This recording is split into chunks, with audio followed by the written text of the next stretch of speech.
So Vicky says, I feel there is something so important in the process of dying and death itself. It feels like there is this huge knowledge in this that the human race is just not looking at. I have no fear of it, as I imagine most of us here don't. Where is the link to Kundalini? Because I know there is a huge one, obviously. Would love to hear your thoughts, Brent, and others too. Interesting question about death. So, what I've understood about our culture is that we deny the beginning and the end. We deny sex and we deny death. Two topics that are taboo, rated R.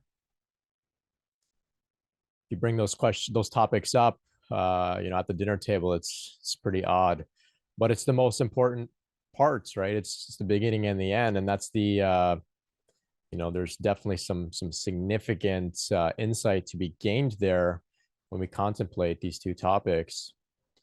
Death in particular. So the Tibetan book of the dead, the Tibetan book of living and dying, addresses this point quite well, if not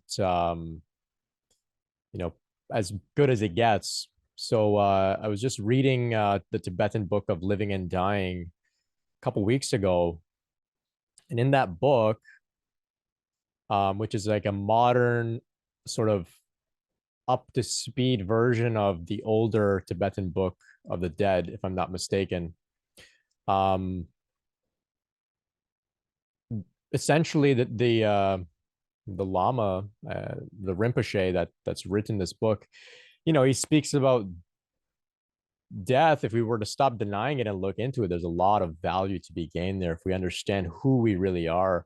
But our culture, of course, is afraid of death, denies death, doesn't want to look at it. And so there's so much wisdom that we are not aware of there.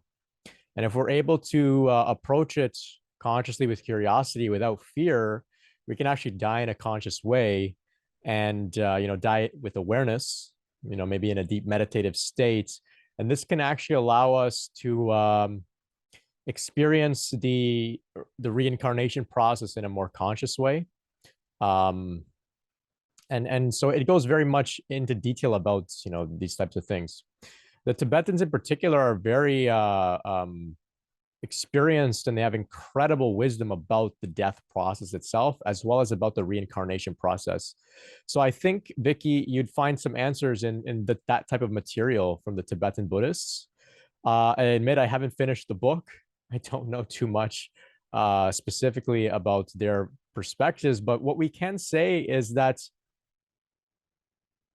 their relationship with life and death is very different than others. So if we know about the Dalai Lama, the Dalai Lama dies, they know that they have to go out and look for the next Dalai Lama. And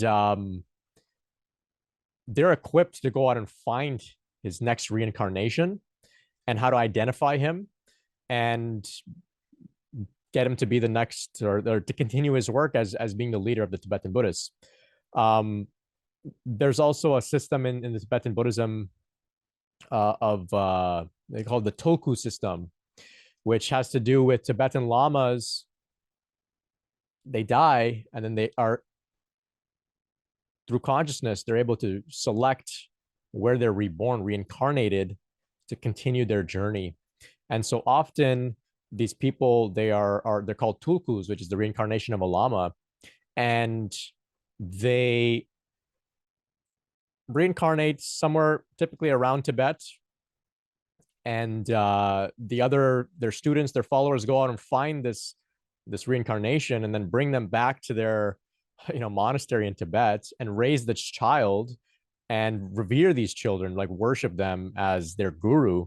It's a very interesting sort of thing. There's a whole sort of political and cultural thing around the Tulku system, but essentially what I'm trying to get at is they have a very strong grasp on this idea of reincarnation, and they're able to do it consciously. So the average people in the West, we're just like, oh wait, reincarnation, maybe that's a cool idea, it's interesting to contemplate it. The Tibetans are like, yeah, of course it's real, let's get on with it, like let's use this idea to consciously move the spiritual evolution of the planet forward. So they come back and continue their journey and continue sharing and spreading the wisdom and whatnot. So it's very, very interesting stuff.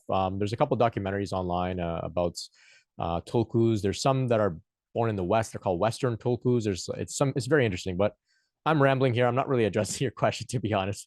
I suggest you go and check out the Tibetan Book of Living and Dying, and you may find some stuff there as well. There's the material by what's her name? Kubler Ross on death and dying, where she also contemplates things like grief, goes very deep into the topic, probably more deep than anyone else has ever gone in the West. So I invite you to check out that work.